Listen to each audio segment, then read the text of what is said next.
Bonjour, moi c'est votre serviteur Faustin Bossingue, un modeste chercheur qui a l'habitude de publier le résultat de ses recherches sous forme d'ouvrage. Des observateurs avertis noteraient que nous venons de clôturer, de terminer, enfin de suspendre une série d'émissions qui portaient sur un de mes livres intitulé La Rumba congolaise. Maintenant nous commençons une deuxième série de vidéos qui porte cette fois-ci sur l'autre ouvrage qui s'appelle Phénomène Vladimir Poutine. Voilà. Pourquoi nous faisons cette série, pourquoi nous publions, pourquoi nous planchons, nous tenons à plancher sur cet ouvrage, sur le phénomène Vladimir Poutine, puisque, en fait, nous sommes dans un apostolat. Votre serviteur est dans un apostolat consistant à combattre le mensonge par la vérité. Et c'était ça la finalité de mon écriture, de ce livre, du phénomène Vladimir Poutine, un message qui est présenté abusivement présenté par la mafia, la propagande des multinationales, comme un nouvel Hitler qui veut replonger le monde dans une troisième guerre mondiale, alors qu'en réalité c'est le contraire. Poutine c'est un homme de paix, hein, donc c'est celui qui est toujours dans les médiations. Poutine c'est celui qui avait accouru à la rescousse de George Bush quand il fallait combattre le terrorisme au lendemain du 11 septembre. Poutine c'est celui qui a fait la médiation entre l'Iran et Israël pour éviter une guerre au monde. Poutine a fait la médiation entre la Corée du Nord et les États-Unis. Poutine avait même au début de sa carrière cherché à intégrer la Russie dans l'Union européenne. On ne parlait même pas aujourd'hui de l'Ukraine. Donc la vérité c'est que Poutine c'est un homme de paix, c'est pas le nouvel Hitler. Voilà, dans ce livre je l'ai dit. Mais aujourd'hui, dans la vidéo d'aujourd'hui, nous allons plancher sur trois concepts. Nous allons plancher sur le concept du capitalisme, de l'impérialisme et du colonialisme. Votre serviteur pense que pour la bonne compréhension de la quintessence, de la réelle quintessence du combat de Vladimir Poutine, il faut commencer par bien apprendre ces trois concepts-là. Ça va nous permettre de mieux comprendre la suite des idées quand nous plancherons sur le combat du camarade Vladimir Poutine, qui constitue le thème de notre ouvrage intitulé Le phénomène Vladimir Poutine, qui est disponible sur Amazon et dans certaines librairies de Kinshasa. Voilà. Je disais qu'aujourd'hui, nous allons plancher sur trois concepts. Le concept du capitalisme, de l'impérialisme et du néocolonialisme. Commençons par le capitalisme. En fait, une définition généralement admise du capitalisme, c'est que le capitalisme est un mode de gouvernance, hein, c'est un idéal de gouvernance qui prône la propriété privée. Ça, c'est la façon dont les choses sont présentées. Mais votre serviteur va plus loin que ça pour définir le capitalisme plutôt comme une dictature du profit du capital sur l'intérêt de l'individu et sur l'intérêt de l'État. C'est ce que nous allons le voir dans la suite de nos idées lorsque nous appesantirons sur cet ouvrage, sur les livres intitulés Phénomène Vladimir Poutine. Revenons sur le capitalisme. Je disais, en fait, c'est Karl Marx qui est le premier à plancher sur ce concept à travers dans son document Le Capital, hein, c'est-à-dire le titre de son livre, Le Capital. En peu de mots, nous dirions que Karl Marx associe l'avènement du capitalisme aux deux faits majeurs. Il y a la conquête et le pillage des Indes par l'Empire britannique. Hein, ça, c'est le premier point. Le deuxième, c'est la traite négrière. Donc, selon Karl Marx, comme c'est dit dans Les Capitales, le pillage des Indes et la traite négrière furent des actes fondateurs du capitalisme. Pour comprendre ce que dit Karl Marx, on peut remonter un peu jusqu'au Delitzsch pour réaliser que, en fait, l'Occident, partant de la légalisation du christianisme par l'empereur Constantin, hein, Constantin le Grand, vers les 300, disons 4 siècles avant Jésus-Christ, 4e siècle après Jésus-Christ, l'empereur de l'Empire romain d'Occident, qui s'appelait Constantin, avait légalisé le christianisme. Le christianisme était admis comme religion, même devenu la religion d'État. Et de cette époque-là, du 4e siècle jusqu'au 17e siècle, il y avait la société occidentale était fondée sur la morale chrétienne. Voilà.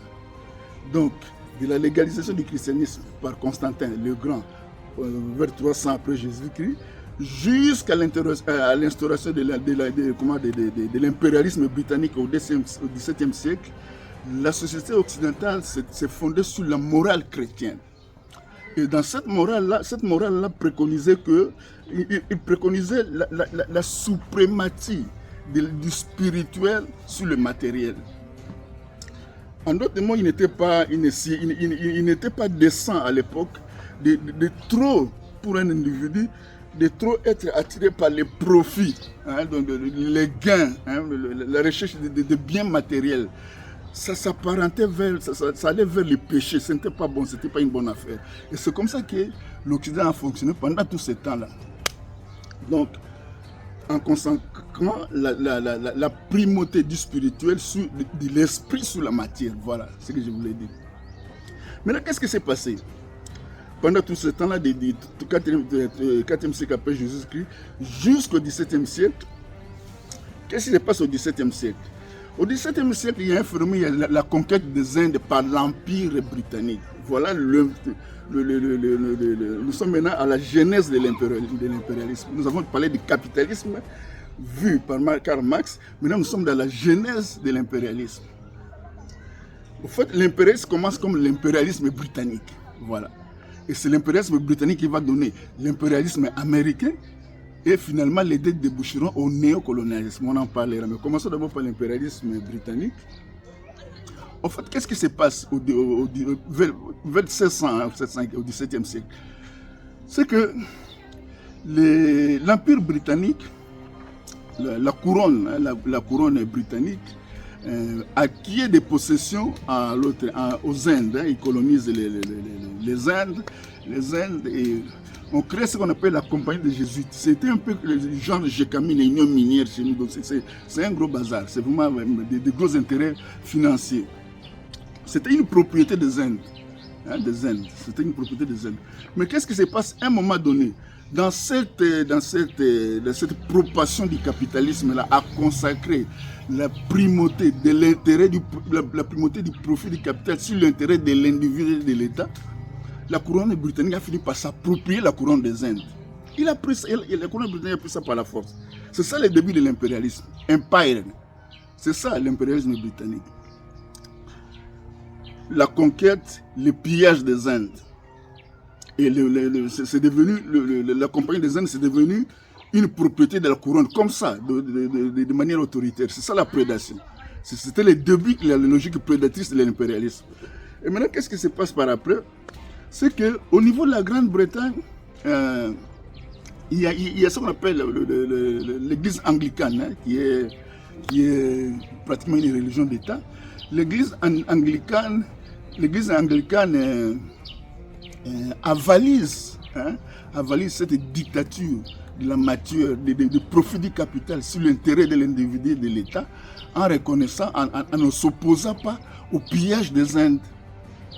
C'est ça le début de l'impérialisme britannique. Là, l'impérialisme britannique est déjà installé. On a pillé les Indes. Comment? La compagnie des jésuites, la compagnie plutôt des Indes orientales, qui était une propriété de l'État indien, du jour au lendemain, elle est devenue une possession de la couronne. Parenthèse, on le verra chez nous, avec après l'indépendance, toutes les sociétés à charte étaient devenues subitement des droits belges. C'est juste une parenthèse. Maintenant, qu'est-ce qui se passe? Là, on a déjà l'impérialisme britannique. Donc, la conquête par la force, la prédation par la force des richesses des Indes. Et ça va continuer avec toutes les colonies que la Grande-Bretagne va entretenir après, le Canada, l'Australie, tout cela. C'est ça l'impérialisme britannique. Logique de prédation, de prendre par la force des richesses des pays colonisés.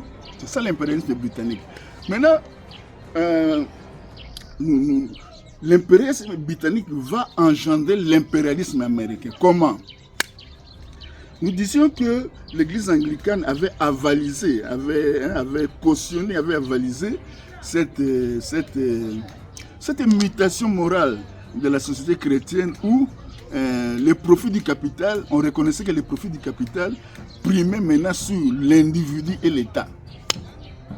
Mais il y a eu en Grande-Bretagne une opinion, une certaine opinion. Il y a eu des gens dans les milieux religieux, des gens qui n'étaient pas d'accord avec ça. Ils se disaient non, mais nous sommes quand même des enfants de Dieu. La morale chrétienne nous apprend l'égalité. Comment est-ce qu'on peut partir comme ça d'un pays, aller dans un autre pays, aller prendre des richesses des gens, par la force ça devient... Nous, on n'est pas d'accord avec ça. Alors, pour être libre, comme l'église anglicane a reconnu ça, nous allons nous soustraire, nous allons quitter la Grande-Bretagne pour aller ailleurs, pour pratiquer notre foi, rester dans le puritanisme, donc rester dans la traditionnelle suprématie de l'esprit sur la matière. Voilà la naissance des États-Unis. Et il y a des émigrés, des persécutés qui ne se retrouvaient pas dans cette ambiance confessionnelle, nouvelle ambiance confessionnelle qui a avalisé la dictature du profit sur l'individu et l'État. Ils ne se retrouvaient pas. Ils ont préféré aller ailleurs pour aller pratiquer leur foi.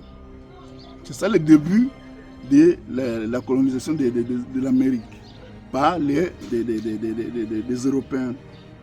Et un fait majeur est que les premiers bateaux, ils devaient prendre un bateau. Ces gens-là, bon, c'est fini ici. Nous ne nous retrouvons pas. Dans l'église anglicane, nous ne nous retrouvons pas avec leur... c'est devenu matérialiste. Nous ne nous retrouvons pas. Nous allons ailleurs pour pratiquer notre foi dans le puritanisme. Et il y avait surtout les presbytériens, les méthodistes et les baptistes qui quittaient la Grande-Bretagne. Et le fait le plus illustrant dans ce phénomène, c'est le bateau Mayflower, qui était le premier bateau avec ces émigrés qui fuyaient la persécution des religieux en Grande-Bretagne pour aller chercher le nouveau monde où ils allaient pratiquer librement leur foi, leur puritanisme. Et le bateau là s'appelait le Mayflower. Il est arrivé. Il a accosté, ça doit être à Baltimore, au Massachusetts, vers 1620, au XVIIe siècle. Mais qu'est-ce qui se passe? Quand ils arrivent aux États-Unis, comme c'était des puritains, ils avaient fui. Ils avaient fui pour... ils n'étaient pas d'accord avec le matérialisme, la dictature de la matière sur l'esprit, le profit du capital qui doit primer sur l'État et l'individu, l'argent. C'est un peu satanique, ils trouvaient ça satanique. Alors, aux États-Unis, maintenant, ils commençaient à pratiquer leur foi là. Comme c'était des gens de Dieu, des gens, réellement des chrétiens, ils n'avaient pas fait de problème aux Indiens. Ça, c'est capital. Il faut les retenir. Donc, les premiers pionniers là, qui étaient des puritains, qui étaient là pour des motifs religieux, confessionnels. Quand ils sont arrivés aux Amériques, ils ont trouvé les Indiens autochtones. Ils ne leur ont pas fait de la guerre. Ils ont plutôt cohabité avec eux. En harmonie. En harmonie. Ils leur ont apporté, c'était un produit manufacturier qu'ils n'avaient pas. En retour, les Indiens leur ont appris comment cultiver le maïs, comment faire l'agriculture, comment utiliser du poisson comme engrais, puisque la plupart c'était désertique. C'est voilà que le pionnier là, il vivait en bon terme avec les Indiens, il n'y avait pas de problème. Maintenant, il y a eu un phénomène, ça doit être au 19e siècle, la ruée vers l'or. Voilà. Comment l'impérialisme britannique s'exporte pour venir créer l'impérialisme américain. Quand il y a eu la découverte en Californie de l'or, Californie c'était à l'ouest, dans la côte ouest. Les pilotes qui sont venus étaient dans la côte est.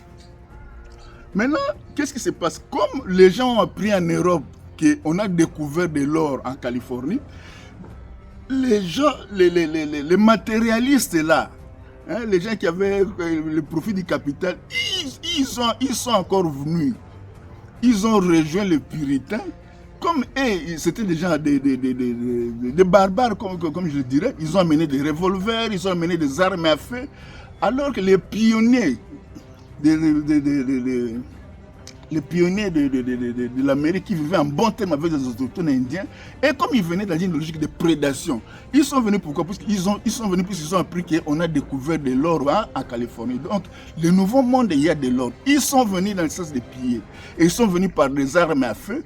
Au lieu de cohabiter en harmonie avec les Indiens, ils ont commencé à conquérir l'Ouest. Quand on parle de Far West, c'est-à-dire l'Ouest lointain. Donc, ils devaient descendre à la côte Est et traverser l'Amérique pour aller vers la côte Ouest où se trouvait l'or. Partout sur les passages, c'était des tueries, c'était le feu et le sang. Voilà l'impérialisme britannique qui engendre l'impérialisme américain, puisqu'ils deviennent des Américains. Ces gens-là qui sont venus dans la logique de prédation et par la force pour piller les choses. Et c'était les tueries. On les voit dans les films de Far West. Quand on arrivait quelque part où il y avait les Indiens, il n'y avait pas question de négocier. C'était la loi de la force, c'était la jungle. Et on devait tuer les Indiens pour récupérer leur territoire et exploiter de l'or. Voilà la genèse de l'impérialisme américain.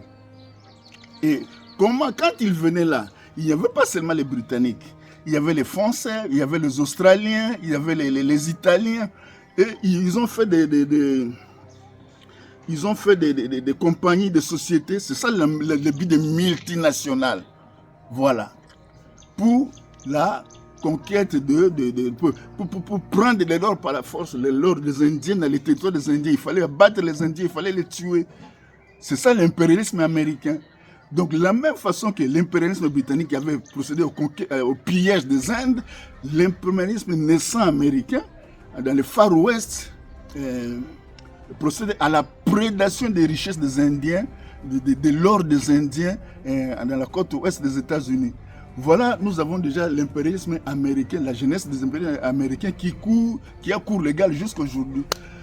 Maintenant, ça c'est les deux points. Je disais que, pour me résumer un peu, le capitalisme avait engendré l'impérialisme britannique, je voulais dire, l'impérialisme américain et le colonialisme européen.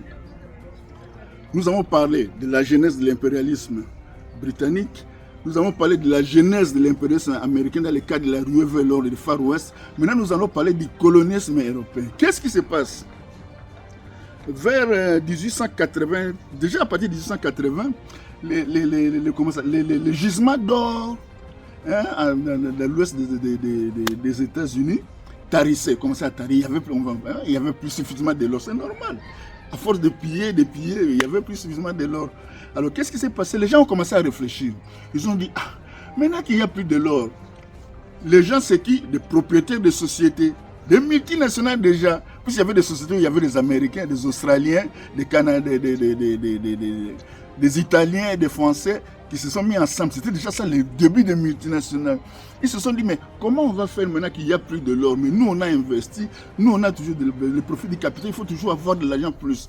Ils ont réfléchi, ils ont dit, mais comme par exemple, cette année-là, 1884, 85 jusqu'à 84, il y a un auteur, un romancier britannique qui s'appelle Henry Haggard, qui écrit un livre, un roman intitulé « Les mines du roi Salomon ». Ah, ça met la puce à l'oreille des gens. Il dit, oui, les mines du roi Salomon. Mais au fait, le roi Salomon avait des mines en Afrique, d'où est parti le reine de Saba avec une cargaison d'or. Donc, il faut maintenant chercher à retrouver ces mines-là. C'est le début de la colonisation de l'Afrique par les Européens. Le troisième axe, disons, le troisième corollaire du capitalisme qui est le colonialisme. Il part de là, de cette quête-là. Les gens se sont réveillés, ils disent, mais écoutez, il n'y a plus de l'or en Amérique de l'Ouest, dans le Far West. Mais Salomon avait des mines où la reine de Saba avait puisé des cargaisons d'or pour lui amener. Il faut chercher ces mines-là. C'est ce qu'on appelle, on a présenté abusement comme l'exploration pour la civilisation de l'Afrique et comment quoi, ils ont dit quoi? la civilisation, pour apprendre aux Africains la civilisation et puis le Dieu. Non, ce n'était pas ça. Quand les gens se réunissent en conférence de Berlin, je vais un peu sauter. Déjà, l'Afrique connaissait la civilisation, puisqu'il y avait les royaumes Congo qui était déjà c'était civilisé. Mbanza Congo, c'était une ville civilisée. Il y avait Tombouctou, qui était une ville civilisée. Donc, il n'était pas question d'apprendre aux Africains la civilisation. Et il n'était même pas aussi question d'apprendre aux Africains l'évangélisation. Parce que quand les gens se réunissent à la conférence de Berlin, déjà vers le 15e, 16e siècle, il y avait déjà un Congolais, un fils Congo du royaume Congo, Tinouene, qui était évêque, qui avait étudié les droits canoniques à Rome. Qui avait étudié les droits et qui œuvrait comme évêque catholique haïtique en Tunisie. Donc, les Africains connaissaient déjà Dieu. Ils connaissaient même l'évangile et ils avaient la civilisation. Ils avaient déjà la civilisation. C'est la vraie raison. C'était comme il y avait plus de l'or au côté est des États-Unis, au Far West, les gens se sont dit, écoutez, il y avait de l'or en Afrique. Comme ils connaissent, ils maîtrisent bien l'histoire. Ils savent que l'Éthiopie, c'est notre pays. Ils nous racontent des histoires même pas dans les cours de géographie d'histoire. Non, et ils savaient que l'Éthiopie, c'est le Congo-Zaïre. D'où il fallait tout faire pour découvrir les mines du roi Salomon qui étaient situées dans le Congo Zaïre. Voilà. Voilà. Voilà. Et maintenant, c'est ça le but des explorations. Et on nous dira que non, les grandes explorations vont finir chercher la route des Indes. Non. Ce n'était pas ça, c'était du mensonge. C'est chercher la localisation des mines où la reine de Saba avait puisé de l'or qu'il avait amené à Salomon. Et c'est comme ça que vous remarquerez que toutes les explorations convergent vers le Zaïre, vers le Congo Zaïre. Il y a Cameroun qui part de lac Tchad, qui descend, il vient vers le Congo Zaïre. Il y a des Brazza qui partent de l'Atlantique, qui viennent toujours vers le Congo Zaïre. Diego Cao, la même chose. Livingstone et Stanley qui partent de l'Afrique orientale, ils viennent toujours vers le Zaïre, ils cherchent quelque chose dans le Zaïre. Quelque chose, c'était quoi? L'emplacement de l'or, des mines d'or où la reine de Saba puisait la cargaison qu'elle avait amenée au roi Salomon. C'était ça. Alors les gens se sont dit, écoutez, à force de chercher, il y a les Britanniques qui sont dedans, il y a les Portugais qui sont dedans, il y a les Allemands, il y a les Français. Nous risquons de replonger encore l'Europe dans une nouvelle guerre. Il faut nous entendre sur les modalités de l'exploitation de l'or là quand nous allons découvrir l'exploitation de l'Afrique. C'est comme ça qu'ils organisent Otto Bismarck qui était le plus puissant à l'époque. Et il organise, il appelle ses pairs européens de l'époque, les grandes puissances de l'époque, il dit, mettons-nous d'accord sur les règles du jeu de la recherche de ces mines-là, d'or-là, pour éviter des frictions entre nous qui pourront conduire à la guerre. C'est ça la conférence de Berlin, le partage de l'Afrique. Voilà, la finalité c'était la recherche des mines d'or du roi Salomon, où la reine de Saba puisait ses réserves d'or, après que le jugement ait été tari en Amérique latine. Voilà le début de la colonisation de l'Afrique par les Européens, les Portugais, les Britanniques, les Allemands et les Français. Comment, sous l'instigation des multinationales, les propriétaires des gisements qui avaient tari en Amérique, ils sont venus donner de l'argent à Otto Bismarck pour qu'il organise la conférence de Berlin. Il réglemente le partage de l'Afrique. C'est ça la colonisation. Voilà, je crois que d'une manière schématique, j'ai brossé. J'ai parlé du capitalisme selon Karl Marx et de ces trois corollaires qui sont l'impérialisme britannique dont j'ai décrit la genèse, l'impérialisme américain et puis le colonialisme européen. C'est important de saisir ces trois concepts-là, l'impérialisme britannique, l'impérialisme américain et le colonialisme européen, par rapport à la suite de nos vidéos, à la suite de nos prestations, où nous allons parler des thèmes principaux de notre livre, les camarades Vladimir Poutine, afin de mieux saisir l'essence réelle du combat du camarade Vladimir Poutine. Voilà, je crois que pour aujourd'hui, on s'en limite là. La prochaine fois, on parlera de la dollarisation de l'économie mondiale. Donc, non, en fait, on parlait du néocolonialisme. Voilà. Néocolonialisme en filigrane la dollarisation de l'économie mondiale. C'est ça, on en parlera la prochaine fois. Mais aujourd'hui, nous avons planché sur les 3 corollaires du capitalisme tel que le décrivait Karl Marx, qui sont l'impérialisme britannique, l'impérialisme américain et le colonialisme français, portugais, britannique et allemand. Merci, merci. Comme je l'ai dit au début, le livre est trouvable sur Amazon, le phénomène Vladimir Poutine, et dans certaines librairies de Kinshasa. Merci de liker nos vidéos, de les partager massivement. Merci.